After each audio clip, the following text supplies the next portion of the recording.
South was the setting for a lot of fighting and a lot of racial woe. Southern here's some music, something positive, something good, and it's something that Southerners could be proud of. Southern rock is like saying rock. The rock and roll was born in the South. It's rock, it's rhythm and blues, it's country, it's jazz, gospel. You know, it's gospel influence. When you trace the roots, you'll find it's all got a Southern accent to it. Every dead blame bit of it.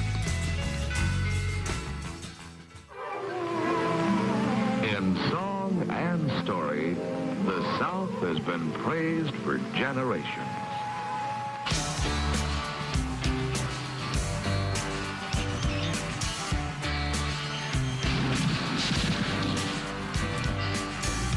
Big wheels keep on turning. My friends, the great Allman Brothers. Carry me home to see my pen.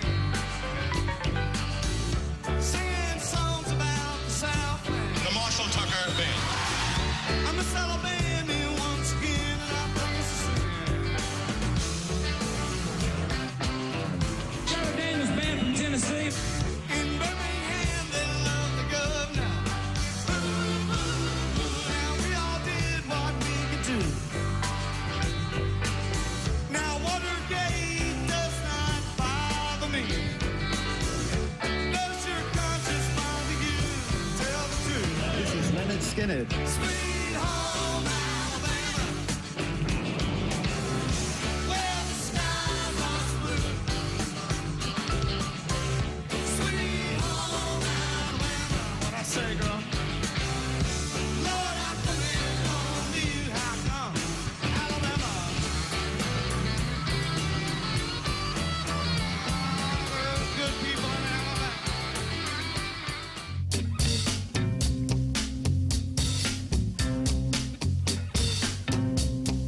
Mustang Sally.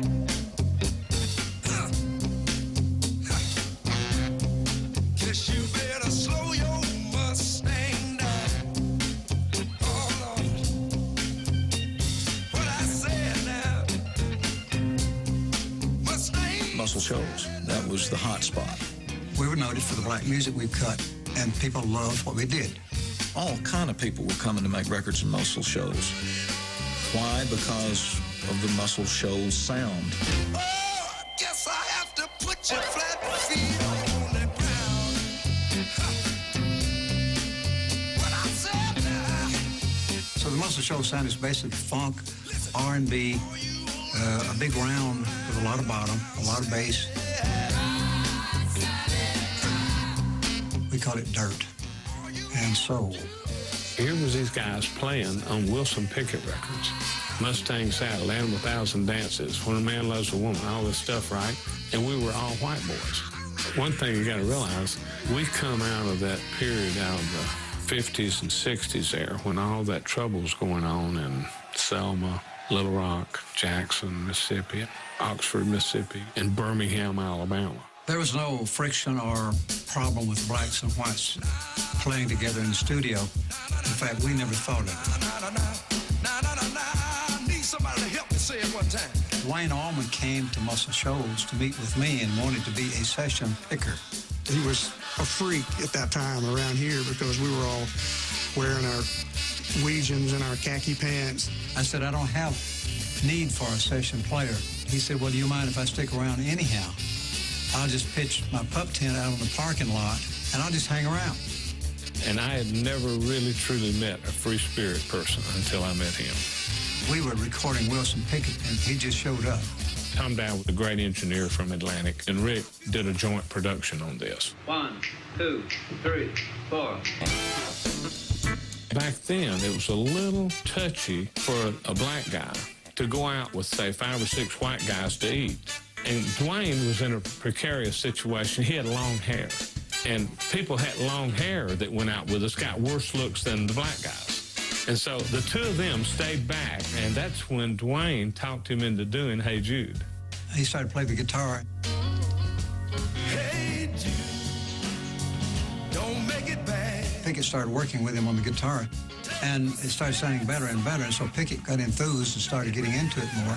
I don't have to tell you how much fun we had on this. We started running the tune down, and Dwayne had this little guitar riff. Starting on the vamp, we hit an incredible groove.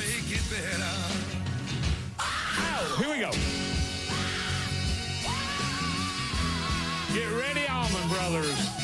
It was the record, I mean, the little lick.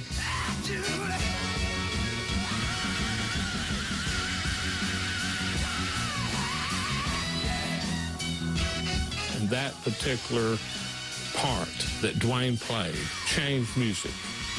It changed music to the point that Southern rock was introduced. When I sent Wexler the record of Hey Jude on Wilson Pickett, he called me back on the phone with his heavy New York Jewish accent. He said, Rick, a stroke of genius. Of course, it was Dwayne's idea, but I took credit for it.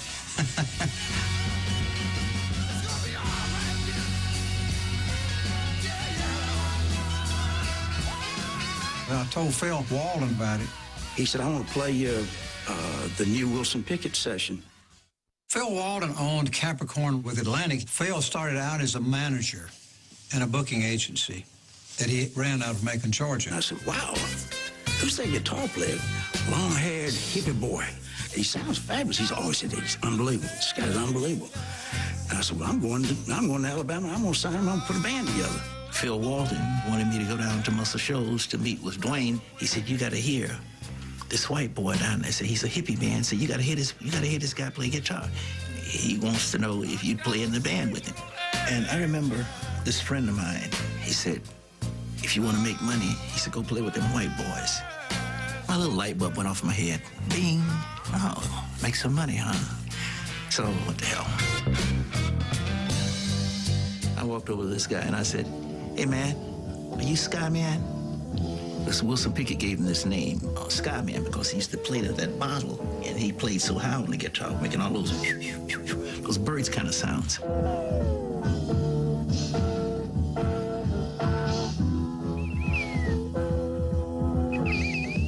You're J. Johnny Johnson. I said, yep. From that day on, it was what it was. Dwayne came to me. He said, I need to ride around and jam with some people and play and see who's out there and see who thinks like I think and come up with something.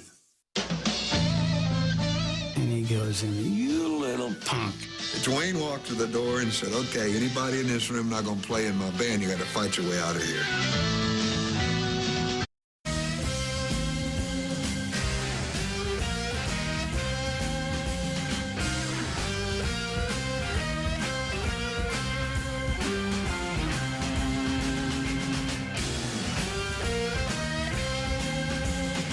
Dwayne was going to take Barry Oakley out of our band. And so it was going to be J-Mo and Barry Oakley and Dwayne. Dwayne would be sitting in with us a lot, and he and I were making this magic, just right off the cuff. So they came to me and said, why don't you join our band? And I said, well, okay. There's a knock at my door, and it's Dwayne and J-Mo. And then Dwayne came inside there for 5 minutes, got up and walked out and left J-Mo sitting there. And he's just sitting there like this, with giant muscles and a tank top on and his bear tooth claw thing around his neck. And I'm going, damn, a militant, he's going to kill me. We've been 35 years, the best friend I have in the world. So Truck showed up. And as soon as he got up with me and Dwayne and Barry and Jay, all of a sudden we're starting to see a band.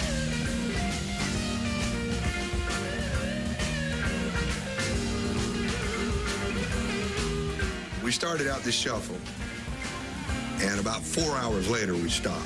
There was a lot of freedom and stuff in what we were doing. I'd be crying one minute, chill bumps the next minute. Who went in a direction that made sense, then everybody just kind of went along and supported it. It was just magic. Dwayne walked to the door and said, okay, anybody in this room not going to play in my band, you got to fight your way out of here. When we were in Muscle Shoals, Dwayne used to tell me, there ain't but one person that can sing in this band that I got in my head. He said, that's my brother. And the phone rang. It was my brother, and he said, man, I got these guys together. I got tired of being in the studio. I need you to come back here, round up this whole thing, and send it somewhere. About halfway through that rehearsal, Greg showed up. And they started playing, and I mean, it just knocked me out. Went back against the wall. He said, Jesus, what a band.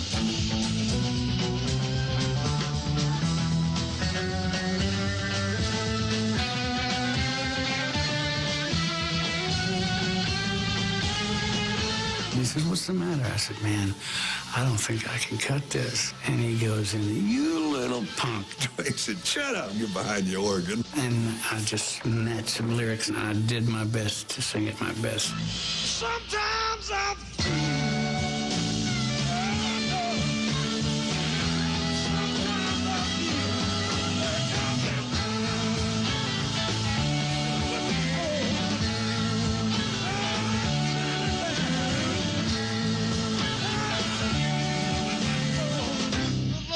feel like I'm dying.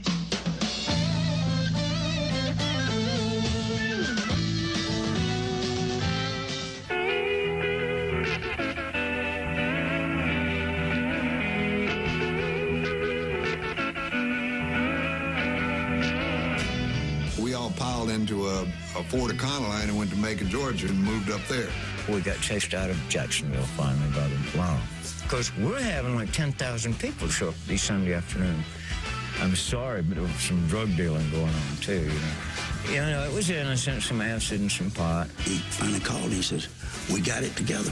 Fixed us up with a place to live in Macon, and we headed that way. Moved into a two-room apartment we called the Hippie Crash Pad. And one had 12 mattresses in it, and the other one had all our gear in it. Only furniture in it was a Coke machine full of beer. And we would get up in the morning, we'd have a little breakfast, we'd take some mushrooms, and start playing. Next thing you know, it'd be dark. We did this for about 6 straight weeks.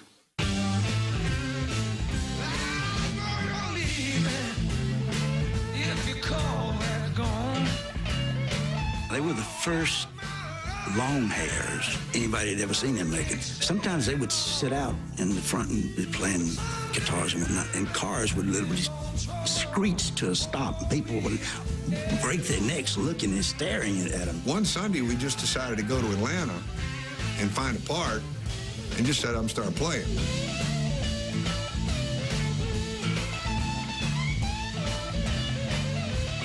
An hour or two, there's 2,000 or 3,000 kids standing around, and you know, all the damn hippies were hanging out that week, and the underground newspaper called The Great Speckled Bird had discovered the new band of the revolution.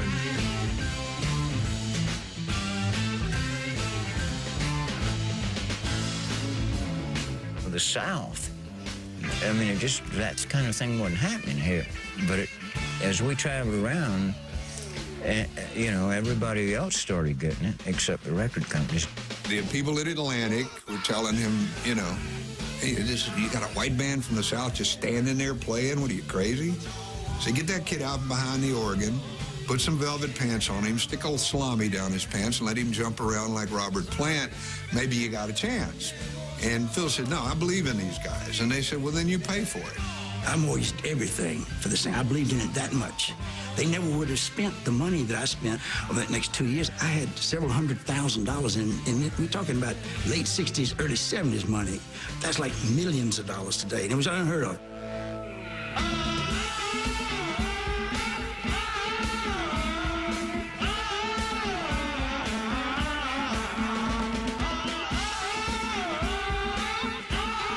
We went up and Adrian Barber engineered and produced the first record. Phil Walden had a thermometer on the back of his door. To fill up the bottom would be like, I don't know, 100,000 or something like that. And then it went, you know, 200, 300, 400, 500,000. He just thought, you know, this music was so good that everybody would immediately figure that out, and it was just going to go through the roof. The red part ended up at 32,000, so it was not a whole lot of red in the thermometer. It was recommended by Atlantic after the first album that we break the band up because nothing was ever going to emerge from the South. 'Cause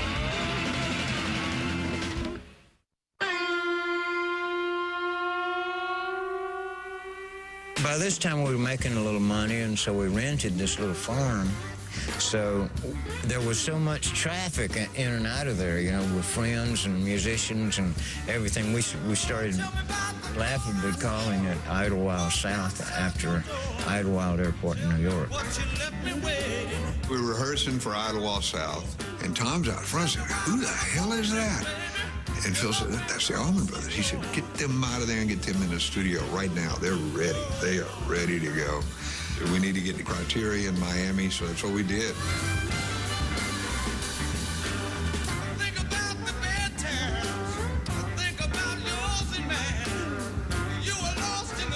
Idlewild South kind of bit the dirt. And we didn't really get discouraged. Disappointed, but not disheartened by the whole thing, because there were enough of the right people that were attracted to this band.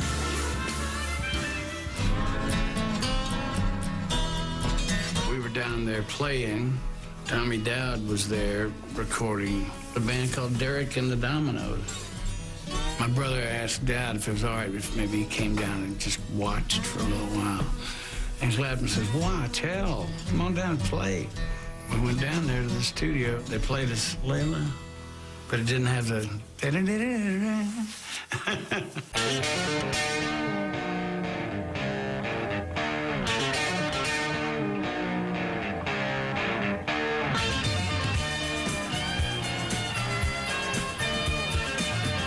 Layla was Tom Dowd knowing that Eric needed some help.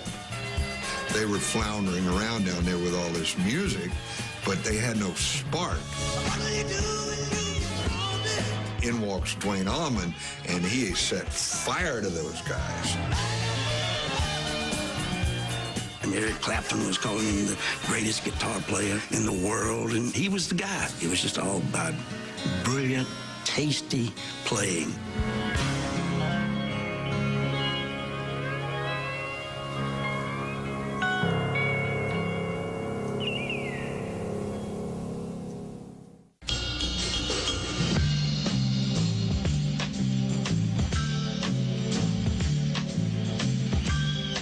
So Duane said, you know, we need the freedom of a live album, and that'll give people that don't see us in person an opportunity to really hear what the Allman Brothers are all about. It was a brilliant idea.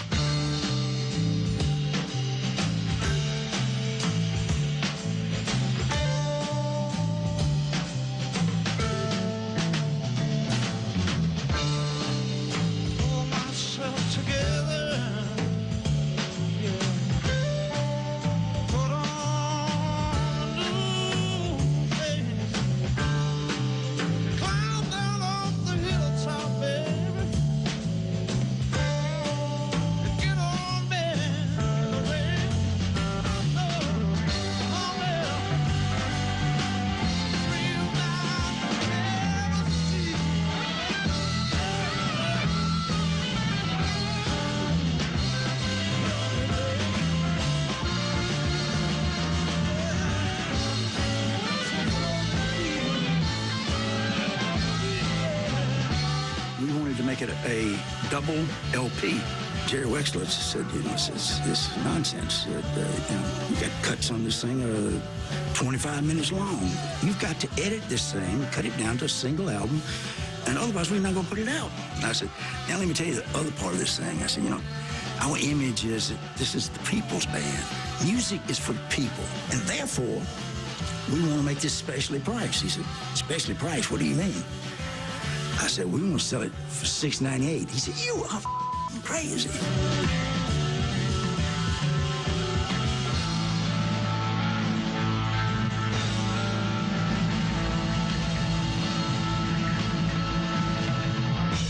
When that album came out, it was a massive, massive hit.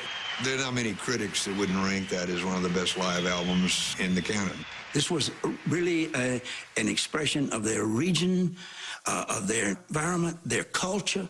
For the first time in rock, Southern guys were making the music and living in the South. He has died. He is dead now. All we knew is we needed to get back to work or we were going to go crazy. or we were just gonna start taking a bunch of dope until we died.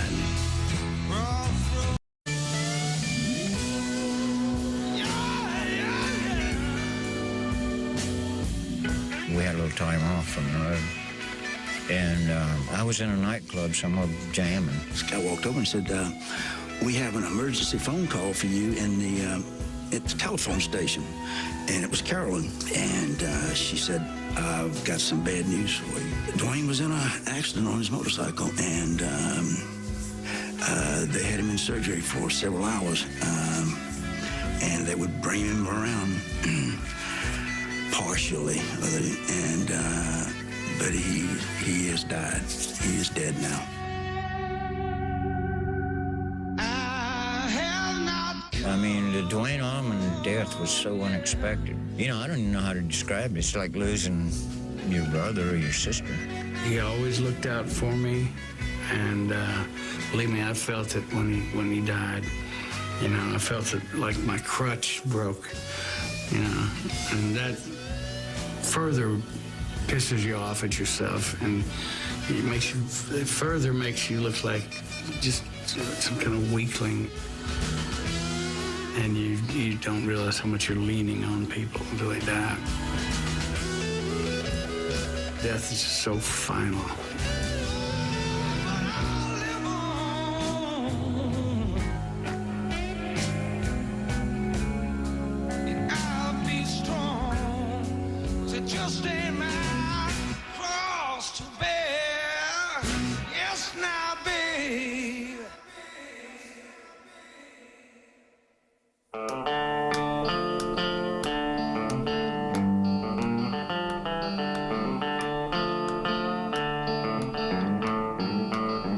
I weighed out at about 152 pounds, 6'1.5". Boy, I had to tie knots in my legs to make knees.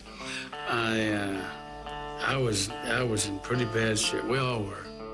We kind of all just stumbled around in the dark there for a while. We were going to take 6 months off and just kind of regroup, but after about 6 weeks, we started going nuts. All we knew is we needed to get back to work, or we were going to go crazy, or we were just going to start taking a bunch of dope until we died. They went out and they played Hofstra, I believe, on Long Island the first night.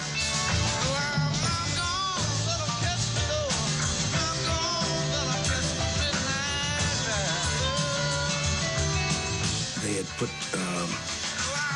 Dwayne's guitar on a stand out there, and there was a spotlight on his place, and so they totally destroyed the place.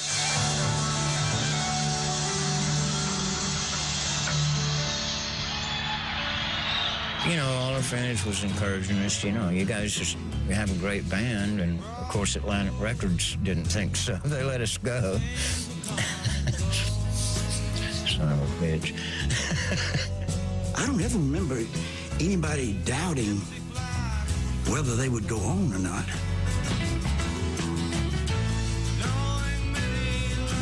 We got about 3/4 of the way through the album. That's where we recorded Melissa.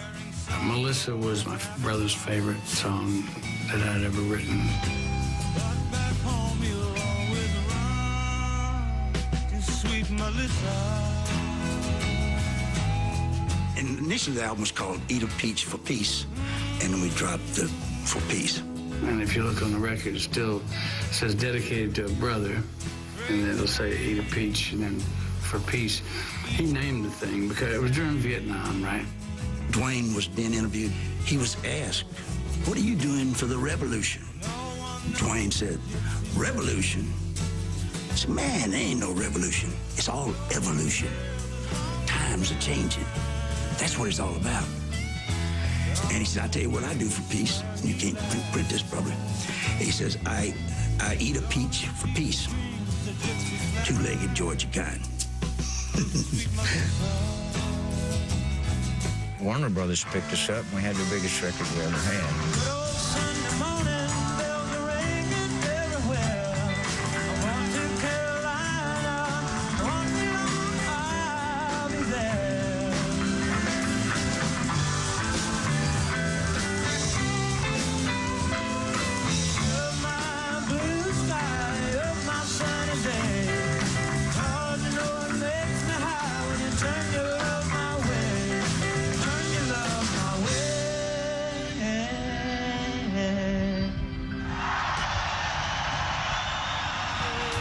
That was the same year that I cut Laid Back, my first solo record. You see, the fact is more less. You're gambling with your own happiness. Got Johnny Sandlin and said, man, let's go cut this record. Johnny called me and said, would you like to play on Greg's record? Yeah, I was unemployed at the time. So I told the other guys in the band about it. I said, you know, there's this guy down here that really plays his piano.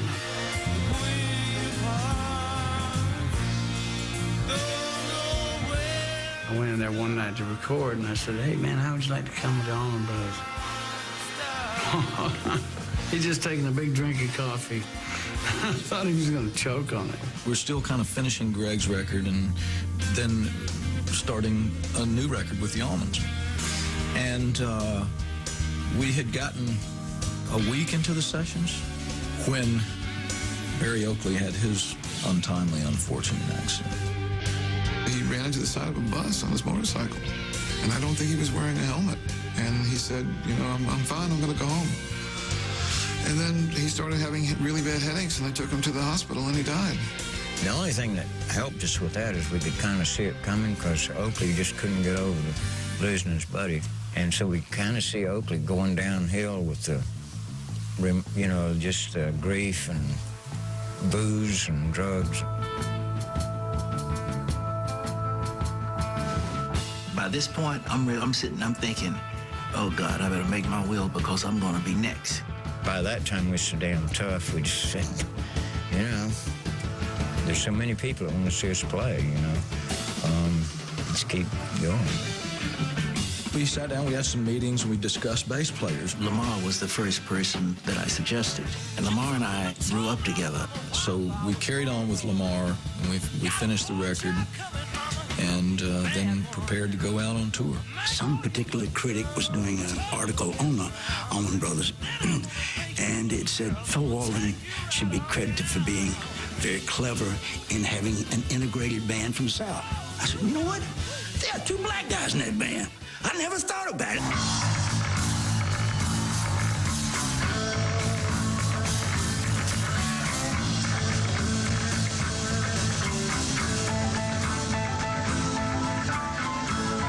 We also happened to become the #1 band in the country. We were drawing more people to concerts than any other band in the U.S. We were selling more albums. Brothers and Sisters, that album went to #1 the first week of release. It was unbelievable. But that had Rambling Man on it.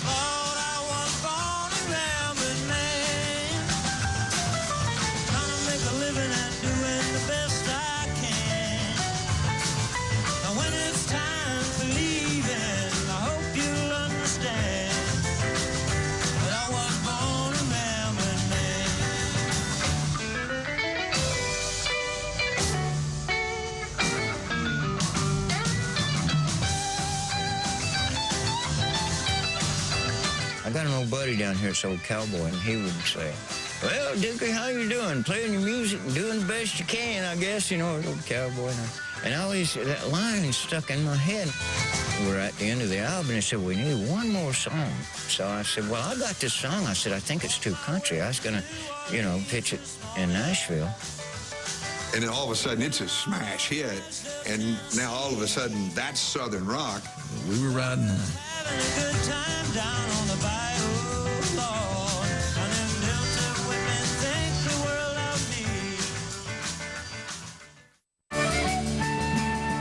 This is the country version of the Allman Brothers. And there was a great freedom in this music, and I wanted in on it.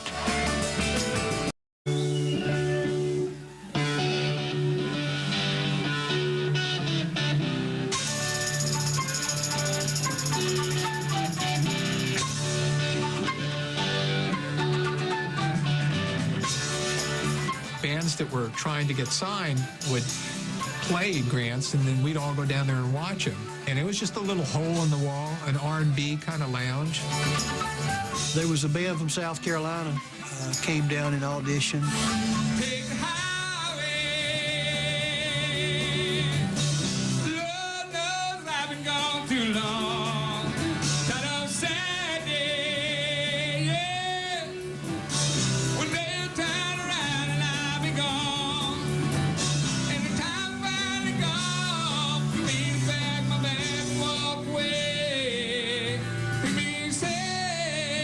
Marshall Tucker came in about midway through that first set.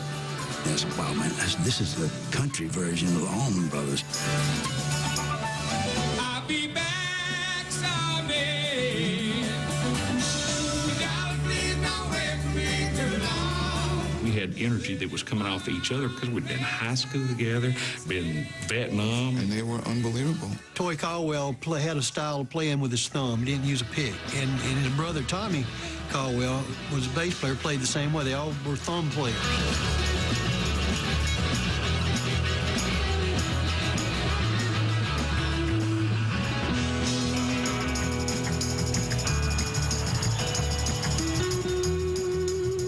Paul Riddle, the drummer, played like nobody we had ever heard before. I mean, it was just really amazing. George McCorkle, he was the backbone of the band that kept them driving. And then Doug Gray's incredibly powerful vocals were like, you know, how can you not do this? I didn't really particularly care about what kind of music you wanted to do as long as you took some chances with it.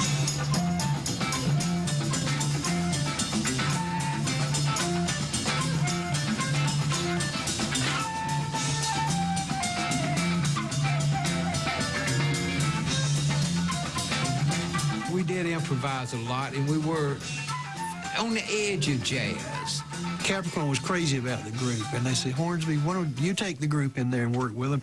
Bought a big hoop of cheese and a lot of saltine crackers and a lot of beer and a lot of Jack Daniels. We put everything we had into this album.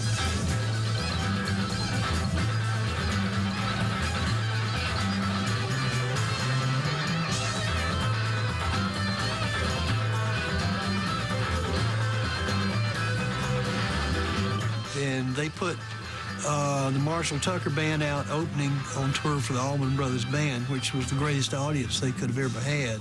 So with the release of that album and the great audience exposure they had, the record was a hit. Can't you see? Oh, Lord, can't you see what that woman was she planning on doing to me? Can't you see? Can't you see? Oh, Lord, what that woman was she planning on doing to me? Play the blues.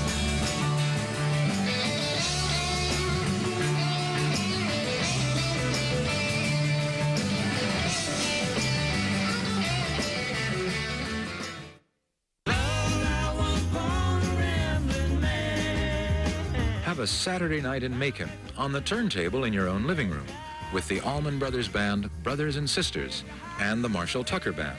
Albums and tapes on Capricorn. Make every night Saturday night with Capricorn Records.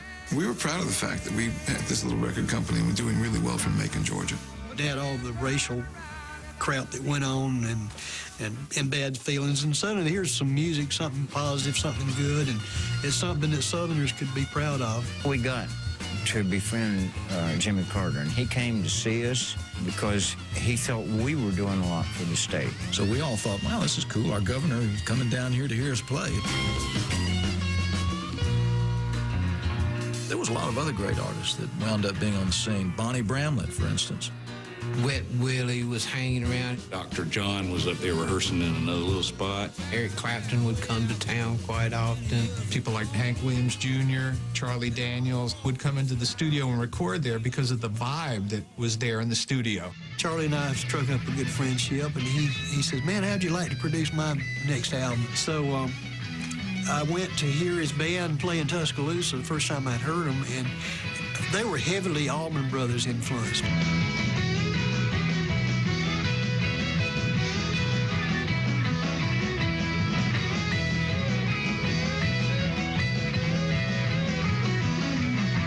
The Allman Brothers and some bands around the country were just getting started doing things that were outside the pale, and there was a great freedom in this music, and I wanted in on it.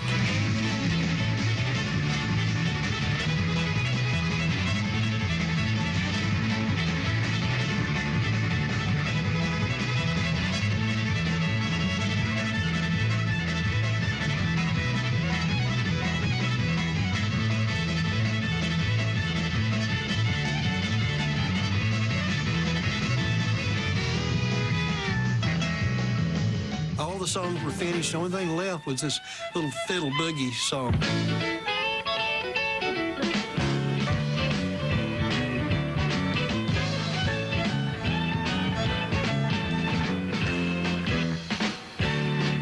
So he came out with a piece of paper and got on the mic. Well, that train to grind the switch is running right on time, and them Tucker boys are cooking down in Carolina. People down in Florida can't be still when old Leonard Skinner's picking down in Jacksonville. People down in Georgia come from near and far to hear Richard Betts picking on that red guitar. So gather round. I just wanted to write a song in tribute to my friends. You know, they were all from the South, and they were all playing, and we were playing together, and we were all cooking and, you know, kicking. You can be proud here, now be proud you're a rebel. The South's gonna do it again. I have never seen Southern rock as a genre of music. I've seen it as a genre of people. The Allman Brothers Band was a blues band to me. Marshall Tucker Band had country leanings. Leonard Skinner Band is as pure a rock band as you'll ever find. They'd have fist fights. I mean, actually, fist fights. You're supposed to go to a G chord instead of an A chord. That's how they settled their disagreements, so they just fought. And we were all disappointed, freaked out, and going through, we thought, well, we just don't know what we're doing because that's the best songs we can write right now.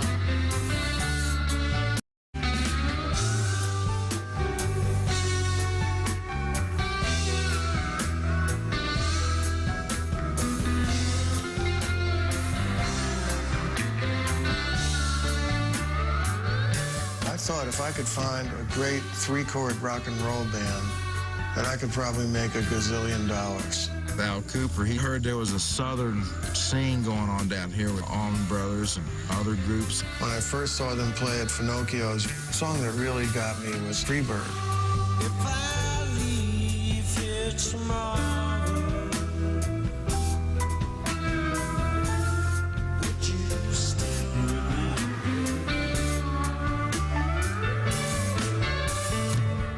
I just saw every young kid in America hearing that song and putting their head down like that and running right into the wall.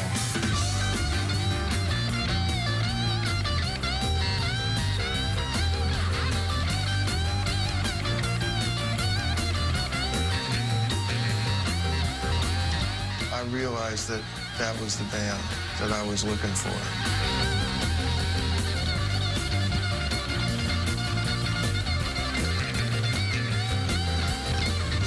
The interesting thing was that Capricorn Records, which was the only alternative for a Southern band at the time, was owned by Phil Walden.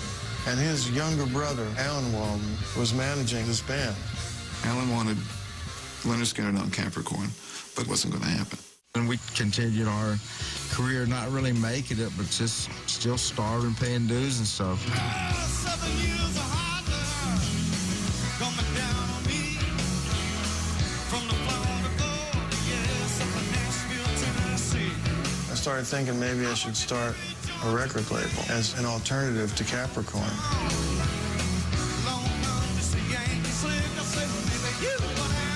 I went to MCA, so we made a deal for my label, which was called Sounds of the South.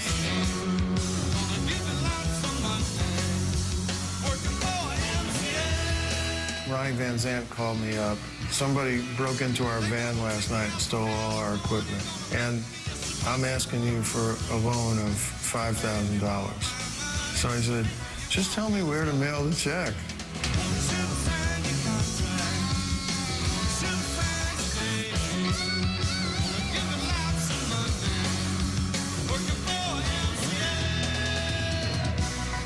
He said, let me tell you something. He says, you just bought yourself a band for $5,000.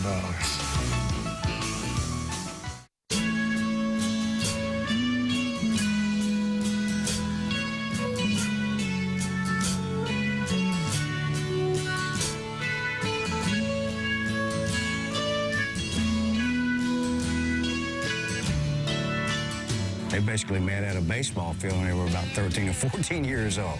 It was Alan and Gary on guitars, and Leon on bass, Bob Burns on drums, and Ronnie on lead vocals. I went to this game to see Ronnie. He had a badass reputation around town. We grew up on the west side of Jacksonville, and we called it Shanty Town.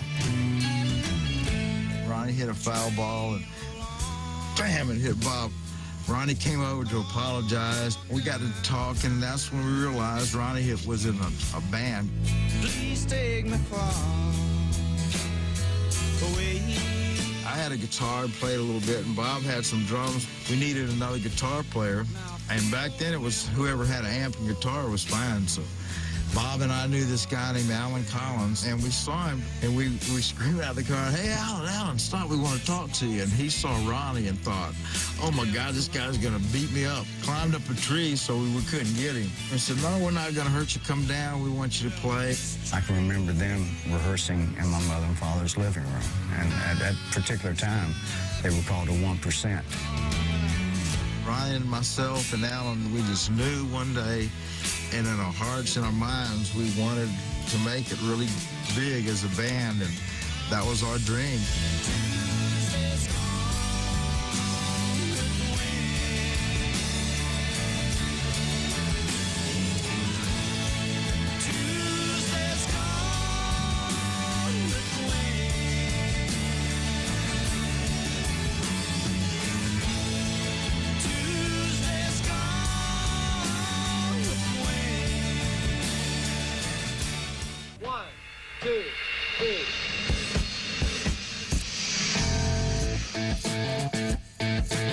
When we formed Must Show Sound Studios, Alan came up and he wanted to present Skinner to us.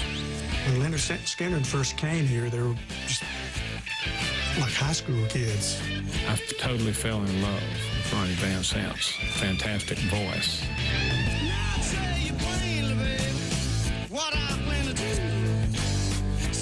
Alan Collins and Gary Rossington, they were doing solos that were twins. We signed them just because I fell in love with those three guys. They kind of taught us, and they were like they adopted us, so to speak. They took us in. They didn't have any money. They didn't have anything but enthusiasm and quite a bit of talent. And they taught us how to record. We'd never been in a studio, so we didn't really know anything about it. They'd have fist fights. I mean, actually, fist fights. You're supposed to go to a G chord instead of an A chord. That's how they settled their disagreements, so they just fought. Wound up producing 17 songs on them. That's where we recorded our very first album. We had 9-minute songs, like Freebird. And one thing I would not do is edit them. He went out to L.A. to play it for all these record executives, Capitol and MCA. And so I got turned down by every label in the industry. And it hurt, because the stuff was fantastic. And we were all disappointed, freaked out, and going through, we thought, well, we just don't know what we're doing, because that's the best songs we can write right now, you know.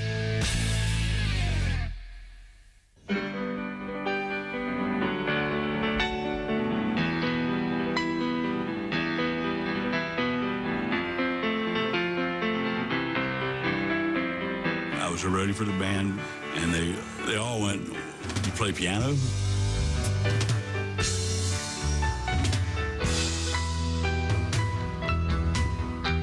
Ed King joined the band the same day I did. He took over Leon Wilkinson's place. I happened to meet them on a tour when I was in this band, the Strawberry Alarm Clock. And Ronnie called me up and said, "Our bass player quit. We'd like you to join the band as a bass player."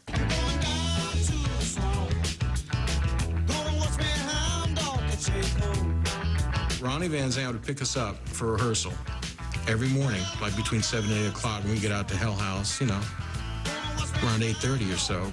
It was just a one-room little shack, and the sun in Florida would hit it, and it was hot as hell. Well, the first thing we did was take our shirts off. There was something about those kind of conditions that made us crack the whip.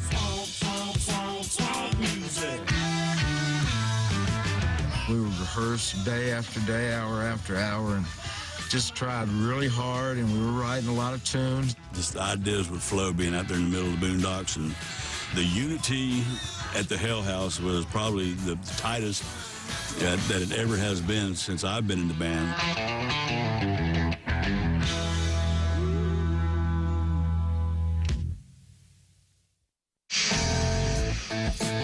Ronnie said, why don't you come outside for a minute? Ronnie was a very persuasive gentleman. We can guarantee you this will get no airplay, but y'all just go ahead, you stubborn kids.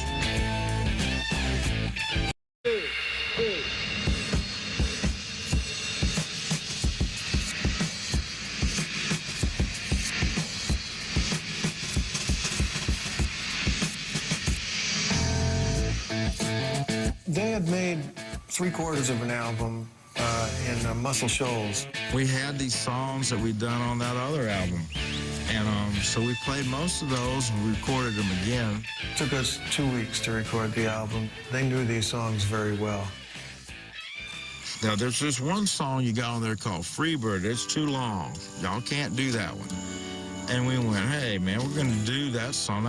We love this song. Well, we can guarantee you this will get no airplay, but y'all just go ahead, you stubborn kids.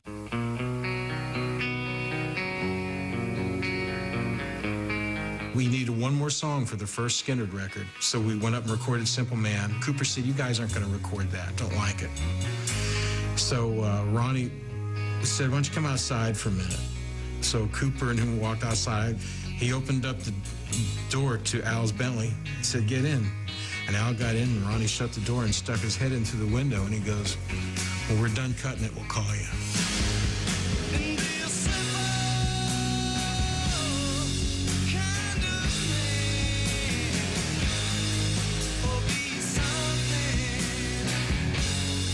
I have to say they would pretty much get their way. Ronnie was a very persuasive gentleman. The reason it was called Pronounce was because people would see the name and they didn't know how to pronounce that. With all the Y's, it didn't look like Leonard Skinner. It just looked like Leinard, Skynard. I went to them and I begged them to change their name. And of course they wouldn't do that.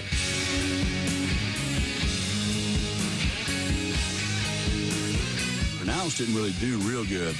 It just kind of opened some eyes and ears. Well, we put out a couple of singles and we couldn't get anywhere with them. So Freebird turned out to be the really big cut, started getting a lot of airplay on FM radio. And at the same time, I bumped into Pete Townsend from The Who. So I said, hey, Pete, what are you doing? He said, oh, we're getting out on tour soon with this new album, Quadrophenia. He said, we're actually looking for an opening act. I said, have I got the band for you?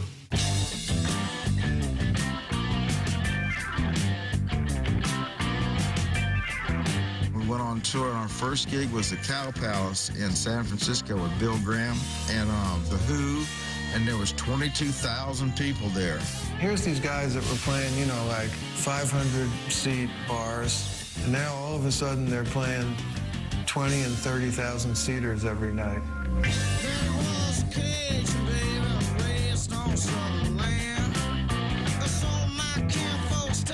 And that's when we started drinking. You go playing in front of 300 people to 22,000, it drive you to drinking, you know.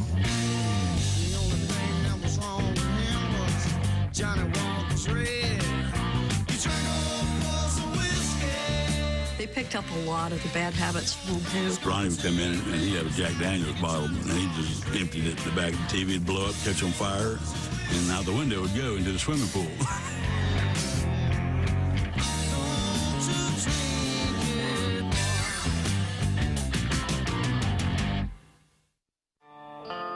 One day at rehearsal, Ronnie goes, man, you're really the worst bass player I've ever played with. He said, we're going to get Leon back in the band, and we're going to switch you over to guitar. Then the next day we started up rehearsals again, 8 o'clock in the morning out to Hell House. And the first song we wrote that day was Sweet Home Alabama.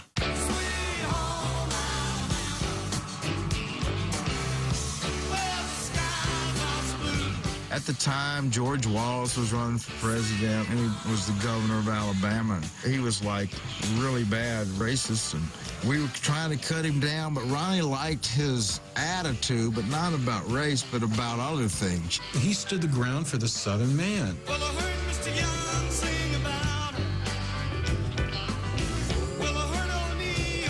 The song Alabama, it was cutting down Southern man.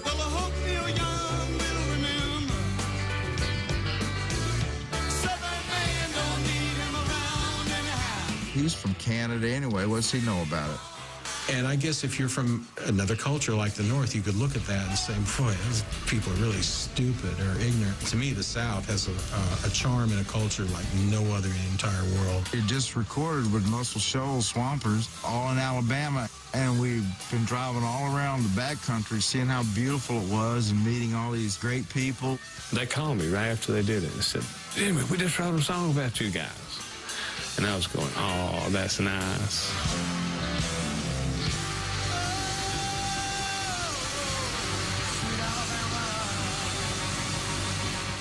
When Second Helping came out, people really caught on to Sweet Home Alabama. So we kind of knew, wow, this three-guitar thing is going to really work well. And then they started buying the first album, and when those two caught on, that was when it was really like the overnight success story. We were on the road so long. We called it the torture tour, actually. Bob Burns had a tough time on the road. Bob kind of had some mental problems and went mentally unstable, shall I say. And they got a new drummer, Artemis Pyle. Saturday Night Special was the first time that Artemis played drums with the band.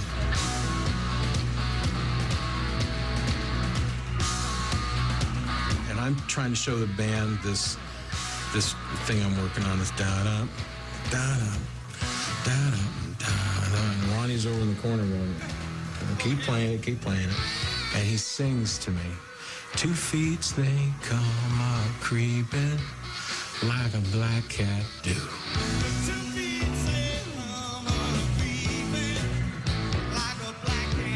And I just went, whoa, just stop.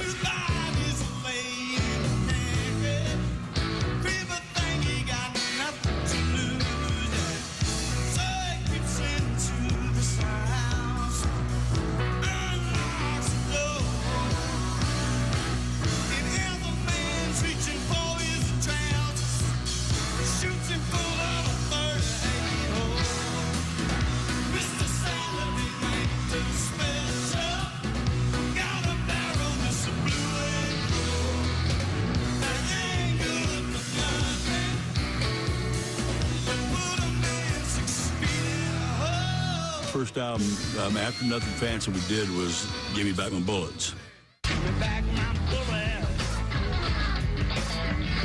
Put 'em back where they belong.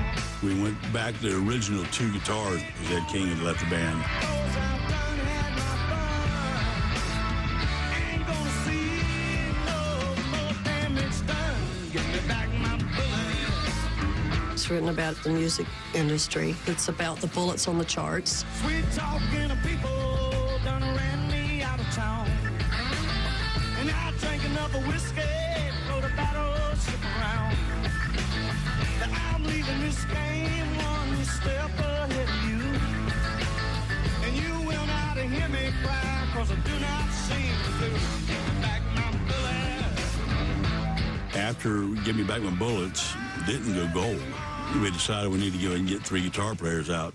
Cassie was our backup singer at the time, so Cassie suggested, hey, you want to take a listen to my brother? That's when we got Steve Gaines. At that time, actually, we also had just quit drinking. I'd just gotten a wreck in my car. Whiskey bottle, brand new car, oak tree in my way. There's too much coke, too much smoke. Look what's going on inside you. Ooh, that smell. Can't you smell that smell? Ooh, that smell. The smell of that's around you. Yeah. Ronnie was hip, so that's what happens if you keep messing with stuff like that. We went and did Street Survivors, It was going to be their greatest album. and we thought it was like a brand spanking new beginning. Stuck a bead off your arm. So take another toad, have a blow for your nose. One more drink, ooh, would drown you. Ooh, that smell. Can't you smell that smell? Ooh, that smell.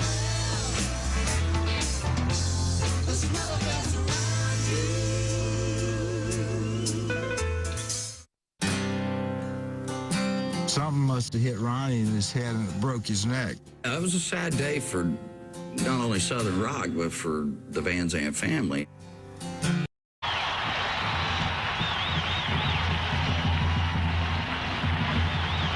Governor Jimmy Carter.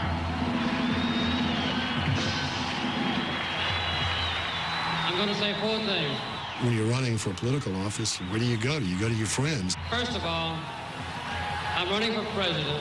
He said, well, I've decided that I'm going to run for president. And I said, president of what? Secondly, I'm going to be elected. We had been through the Nixon era. The country needed somebody who would not lie. Third, this is very important. I need your help. Will you help me? He said, we're going to be broke before our caucus unless we can raise some money. And he says, can you do some concerts? And fourth, I want to introduce to you my friends and your friends, the ones that are going to help me get elected along with you, the great Allman Brothers.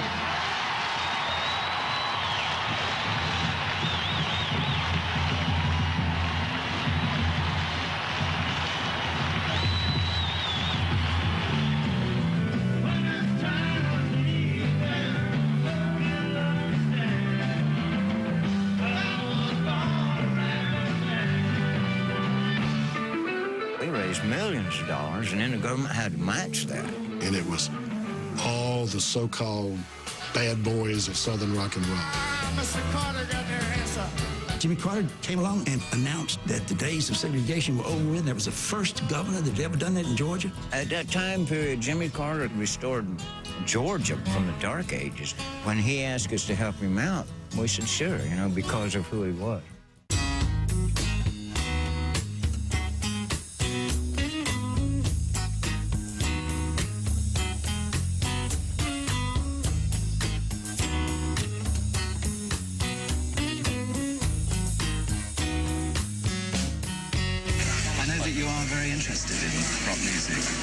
Yes, I am. I'm not only interested in it from what it signifies in our society, but also I enjoy it.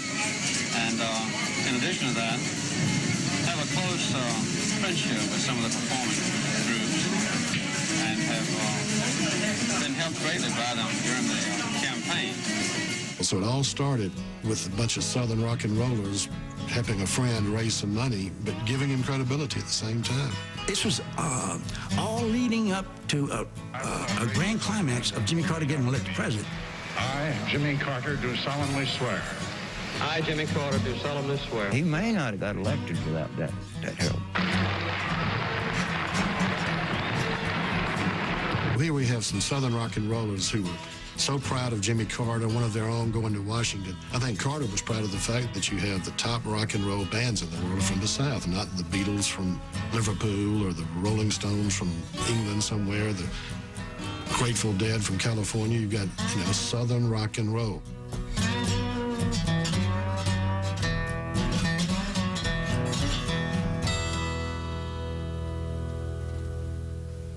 Greenville, South Carolina on our way to Baton Rouge. Something happened in the flight where it was leaking gas. We were playing poker and smoking and walking around. Nobody was buckled. Looking at the window. Co-pilot came back and said, guys, we have a problem. The trees are getting closer, it seems. We were kind of afraid because it was an old beat-up Sherman tank-like thing. Thinking about you, darling. You guys sit down and buckle up and put your head between your legs. Adding up the cost of these dreams. There was no gas, so we were just floating, you know. We heard the thumping, and that was hitting the tops of the trees. You know, it was going bam, bam, bam, bam, bam, bam, bam, bam. We were back in school, smoking by the gym door. It was so loud, and it just, and so dramatic and traumatic, it just stopped. Everything that does not buckle or lock down comes forward like a bullet. So this tape players and TVs and cards and guitar cases and soup, everything came forward.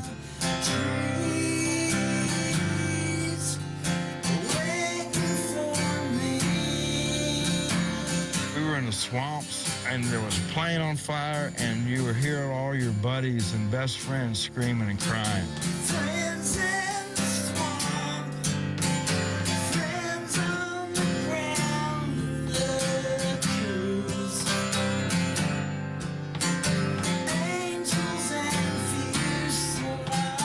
Yelling for Dean. He came over and threw that door off for me. And it's a fact that Dean Kilpatrick was killed at impact. These people heard the crash, and Artemis went up this hill, and he found this guy that shot over his head with a shotgun, thinking he was some kind of damn swamp monster or something. They got all their people to come out there with their sheets and blankets and everything and plucked us out of 2 feet of swamp muck.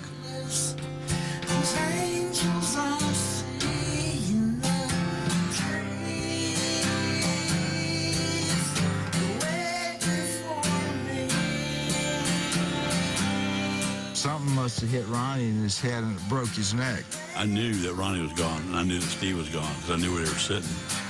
And I wasn't sure about Cassie until I saw her later. Me and Ronnie and Alan and Dean and Cassie were all up front, all together. And they all died, and Alan and I didn't up there, and we always wondered why we were not, you know, God, it just wasn't our time. Ronnie, Steve, Cassie, and Dean would want us to carry this music on.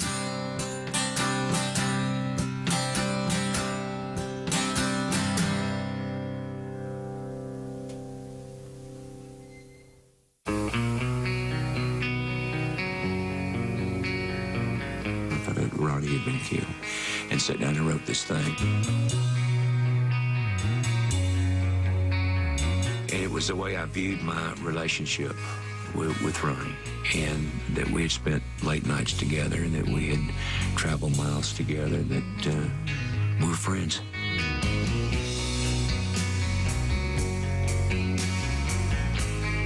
It was a sad day for not only Southern rock, but for the Van Zandt family.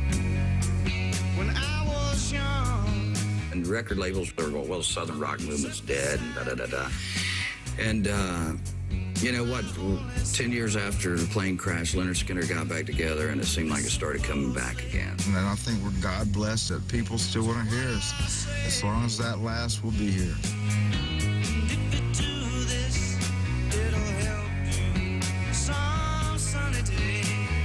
I think it's actually ventured into the country market. You know, you got Montgomery Gentry, you got Gretchen Wilson, you got Big and Rich. Southern rock influenced country as it is today more than it ever has. And I tell you what, the country players, they don't mind telling you.